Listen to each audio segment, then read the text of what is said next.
Imagine a friend or partner you speak to every single day. You share laughs, you support each other, and then they just stop. No fight, no argument, no final goodbye, just distance and dead silence. For the person left behind, this is incredibly disorienting. It creates this agonizing illusion that the person who left simply woke up one morning, flipped a switch, and lost all their feelings for you overnight. But psychology tells a completely different story. Sudden emotional loss is almost always a mirage. Human feelings rarely disappear in the blink of an eye.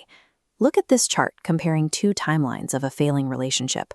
The sharp drop at the very end is the physical distance, the exact moment they stop texting or stop showing up. But notice the tracking line for emotional distance. It begins a long, slow decline, months or sometimes years before that sudden cliff. To figure out why people leave, we have to look past the dramatic physical exit. We need to look at the invisible, step-by-step process of how a human brain slowly stops caring. Every meaningful connection starts at a peak.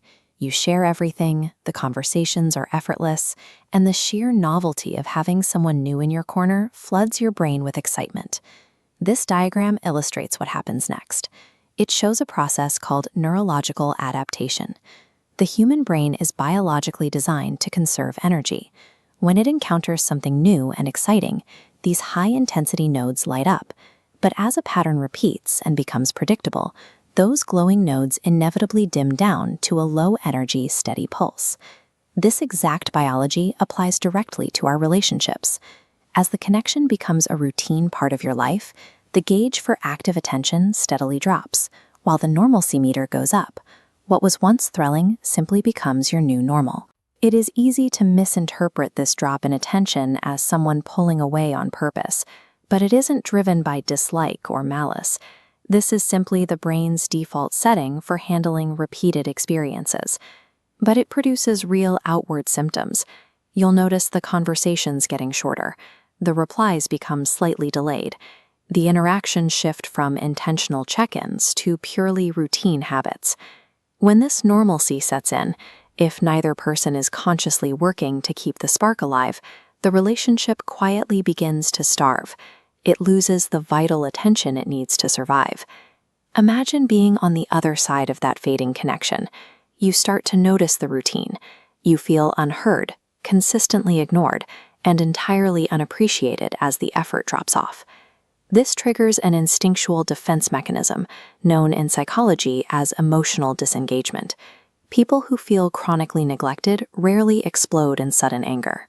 Instead, they slowly and deliberately pull their emotional energy backward into the shadows. They divest from the relationship to protect their own ego from the pain of feeling undervalued. This creates a severe operational imbalance. Suddenly, you have one person carrying the entire emotional weight of the relationship. They are the only one messaging first, making the plans, and checking in. Many of us think of caring as a baseline feeling that exists passively in the background, but caring is actually a deliberate behavior. It is an active choice that expends a massive amount of psychological energy. And that is why the collapse looks sudden from the outside. The person carrying all that weight doesn't suddenly stop caring. They reach total exhaustion. The connection didn't die overnight. It simply ran out of fuel. Let's look back at that phantom exit. When someone pulls away without a word, they are rarely doing it because they suddenly hate you. They retreat because they are completely exhausted, emotionally disconnected, or deeply unfulfilled by the dynamic. Human emotions are not static. Our baseline feelings are biologically designed to naturally rise and fall over time. You can see this dynamic perfectly represented on this scale. On one side, you have the wild, chaotic fluctuations of natural feelings.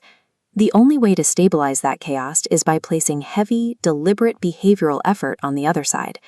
Action anchors emotion. We also have to accept a difficult reality about human development. People grow, and sometimes they grow in entirely divergent, incompatible directions. Not every connection is meant to be permanent. The most resilient way to handle a fading relationship is to appreciate the connection for exactly what it provided in the past. You accept the change without forcing or begging the other person to stay. Real, lasting connection requires a bilateral investment. If you find yourself holding up the entire relationship by yourself, remember that true care does not need to be forced, and it never survives on effort from only one side.